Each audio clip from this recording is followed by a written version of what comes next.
කල්යාණ මිත්‍රත්වයේ කියන එක හැදෙන්න ඕන gedara තුලින්. අපේ ස්වාමි පුරුෂය අපේ තාත්තලා පියවරු හිතාගෙන ඉන්න ලොකු පුරුෂාධිපත්‍යයක් gedara ගොඩනගාගෙන අර දරුවන්ගේ පීඩනයයි සියලු පීඩන බොහෝ තැන්වල පිට කරන්නේ කොහෙන්ද? බිරිඳගෙන්නේ. අපි පුරුදු වෙන්න ඕනේ පීඩනය මට දරා ගන්න පුළුවන්ද බැරිද කියන එක හිතලා තමයි පීඩනය අනේකට දෙන්න පුරුදු වෙන්න ඕනේ. ඒ නිසා පින්නතුන් අනේක වාරයක් කල්පනා කරන්න ඔය පෘථග්ජන ජීවිතය තුල gedara ඉන්නකොට බුදුහාමුදුරුවෝ අපට අර පැහැදිලි කළේ ප්‍රධාන අකුසල් මූල තුන මොනවාද? ලෝභයයි, ද්වේෂයයි, මෝහයයි. ලෝභය, ද්වේෂය හටගන්නේ gedara ඉන්නකොට. දැන් අම්මලයි පුතාලයි අතර ප්‍රශ්න ඇති වෙනව අඩුයි නේද? වැඩිපුර ප්‍රශ්න ඇති වෙන අර මම සඳහන් කරේ ලේලි නන්දම්මයි අතර. මේක අපේ අර කියනවා නේද බැන්දනම් වෙන් වෙන්න ඕන කියලා. ඒක හරි වැරදි. බුදුදහමේ උගන්වන්නේ මොකක්ද? වෛරය නැති කරන්න පුළුවන් මොකෙන්ද? මෛත්‍රියෙන්නේ. ඇයි ඕක සමාජගත කරන්න බැරි? ඇවිල්ලෙන ගින්නට පිදුරු දානවා වගේ මොකක්ද අපි උගන්වලා තියෙන්නේ? වෙන විකල්පයක් නැහැ. මම දැකලා තියෙනවා සමහරක් ගෙවල් වල එක ගෙදර ලිප් දෙකක් තියෙනවා පින්නතුනේ. ඒ වුණාට ඒ නැන්දම්මත් පහන තියෙනවා, ලේලිත් පහන තියෙනවා.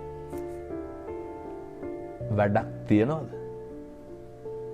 සමහර පින්නතුන් ඉන්නවා මේ පහන තියලා හෙන ඉල්ලනවා. එක ගෙදර. එක ගෙදර.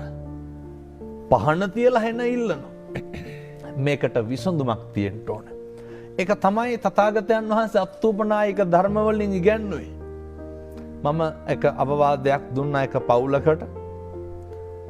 ඒ දියණිය කිව්වා ලේලි කියනවා හාමුදුරුවනේ මම ඇවිල්ලා ගෙදරට සති 2යි අම්මා මම උයනේවා කන්නේ නැහැ. මේ ප්‍රශ්නේ තමයි මහත්තයෝ ගෙවල් වල ගොඩක් තියෙන්නේ. අනේක උහුලන්න බෑ. අනේක දරන්න බෑ. මම කිව්වා උදේ වැඩට යනකොට නැන්දම්මට වඳින්න.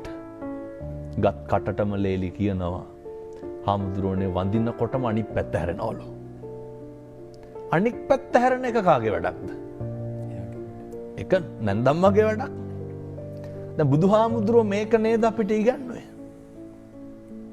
අක්කොච්චි මං අවදි මං අජිනි මං අබාසි මේ හාසි මේනේ යේතං උපනයන්ති වේරන්තේ සූපසම්මති වේරන්තේ සන් ඔහොමනේ ගාථා දෙක තුලම උගන්වන්නේ. අපිට අඩන්තේට්ටම් කරන බණින අවලාද නගන උදවියට උන්වහන්සේ මොකක්ද ඉගන්නේ? අසවලා මට බැන්නේය, ගැහුවේය, පහර දුන්නේයයි කියලා එකට එක කරන්න කිව්වද? එකට එක කරන්න කිව්වේ නැහැ. එකට මෛත්‍රිය පතුරන්ට කියලා උන්වහන්සේ ඉගන්නේ.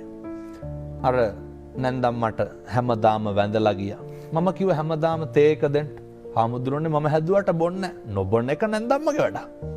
බොන එක කාගේ වැඩක්ද? මේ කාරණය හරි වැදගත් අපේ ගෙවල් වලට. වේලිච්ච ඉරටු නමන්න පුළුවන්. ඒවා කැඩෙනවා. අමු ඉරටු මොකද කරන්න පුළුවන්? එහෙනම් දැන් මේක අහන්න ඕන කවුද? මේවත් තේරුම් ගන්න පුළුවන් තරුණ උදවිය. මම කිව්වා හැමදාම බත් එක බෙදලා දීලා යන්න. හාමුදුරනේ මම බෙදුවට කන්නේ නැහැ. සතියක් කරා, දෙකක් කරා. බුදුබණ බොරු වෙන්න හේතුවක් නැහැනේ පින්නතෝනේ. Tamanට කොච්චර වෛර කරත් කමක් නැහැ.